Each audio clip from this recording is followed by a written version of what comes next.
Have you tried everything to sleep better?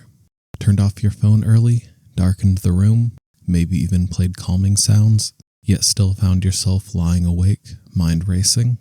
Many people turn to supplements for help, and one that keeps coming up is L-Theanine. It's found in tea, often added to wellness drinks, and marketed as a calming compound that might also help with sleep. But does it really work? Today, we're looking at a meta-analysis that pulled data from 18 different studies to find out whether L-Theanine actually improves sleep and what kind of sleep outcomes it may or may not help with. Welcome to Research Reflections, where we explore science and health research in a gentle, relaxing way. Each episode, I share interesting research explained simply so you can stay informed and curious without feeling overwhelmed. Let's get into today's study. This paper is a 2024 systematic review and meta-analysis titled The Effects of L-Theanine Consumption on Sleep Outcomes, a Systematic Review and Meta-Analysis. The researchers wanted to understand whether L-Theanine, a non-proteogenic amino acid found in tea, has any significant effects on sleep outcomes. They also aimed to determine the ideal dose and duration for supplementation to improve sleep quality. Sleep quality has a huge impact on overall health, and lack of it is now considered a global public health issue. Around 30% of the world's population struggles with sleep. Poor sleep is linked to chronic diseases like cardiovascular disease, type 2 diabetes, depression, Parkinson's, and Alzheimer's. L-Theanine, found primarily in tea leaves, Camellia sinensis, is a non-protein amino acid that can cross the blood-brain barrier and affect neurotransmitters such as dopamine, serotonin, GABA, glutamate, and glutamine, all of which play a role in calming the nervous system and regulating sleep. It's also being studied for other potential health benefits, including reducing stress and improving attention. The researchers searched multiple databases using terms like theanine, green tea, and sleep, along with mesh terms, medical subject headings, like sleep deprivation and sleep latency. They focused on randomized controlled trials and extracted data on things like participant demographics, L-theanine dose, timing, delivery method, and sleep outcomes. They assessed sleep quality, used a random effects meta-analysis, a statistical method used to combine results from multiple studies, acknowledging that the true effect of an intervention or treatment may vary across studies, and analyzed both subjective, self-reported, and objective, device-recorded sleep metrics, such as sleep latency, duration, disturbances, and efficiency. Out of 2,763 articles, 19 studies were selected for review, with 18 included in the meta-analysis. 1 was excluded for insufficient data. These studies included 897 participants aged 10 to 53. There were 10 crossover trials, participants tried both treatments, and 9 parallel trials. Different groups tried different treatments. Timing and duration varied. Some gave a one-time dose before bed, while others lasted up to 8 weeks. In 11 studies, L-theanine was combined with other compounds like green tea extract. The other 8 tested it as a standalone supplement. Sleep was the primary outcome in 15 studies, and a secondary outcome in 4. 12 studies also tracked secondary outcomes like anxiety, depression, stress, and cognition, using a variety of tools like salivary cortisol, HRV, blood pressure, and cognitive tasks. Adverse events were tracked in 14 studies.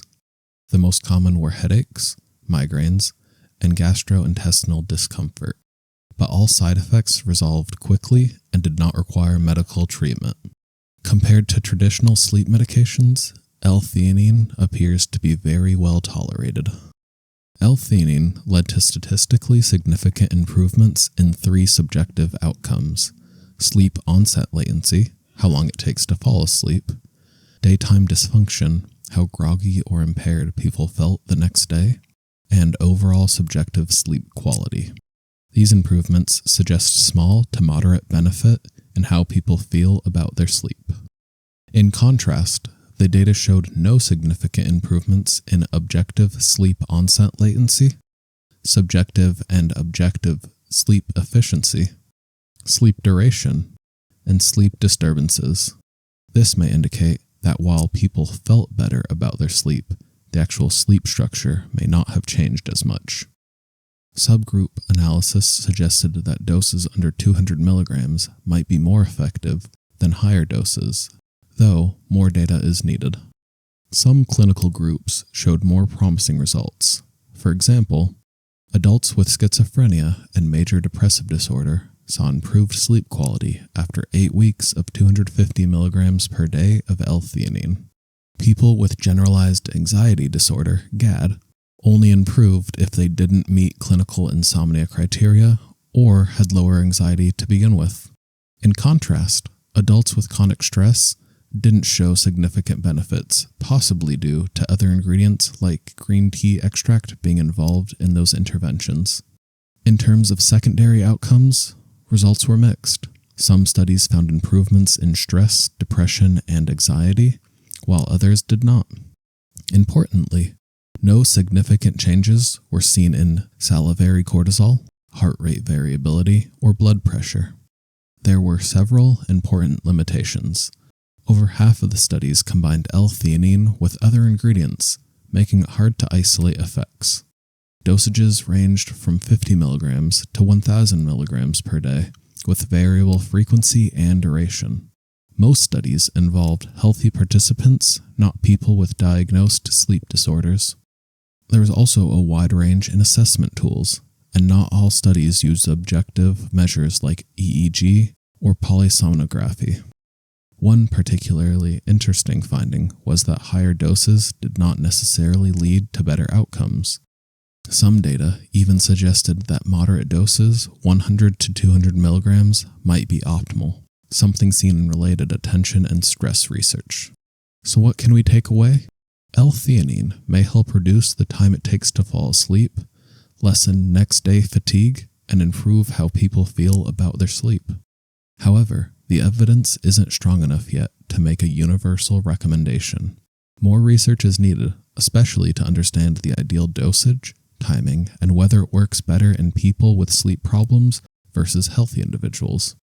The researchers recommended testing L-Theanine in clinical populations with sleep disorders, identifying the optimal dose, likely between 100 and 400 milligrams, studying morning versus evening dosing to reduce stress and improve sleep, and using more robust tools like EEG and polysomnography in future studies.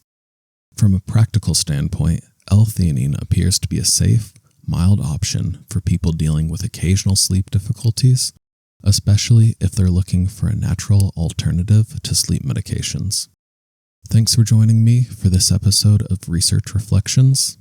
If you found this helpful or have your own experiences with L-Theanine, I'd love to hear your thoughts in the comments. Let me know what you'd like to see covered next. Until next time, take care.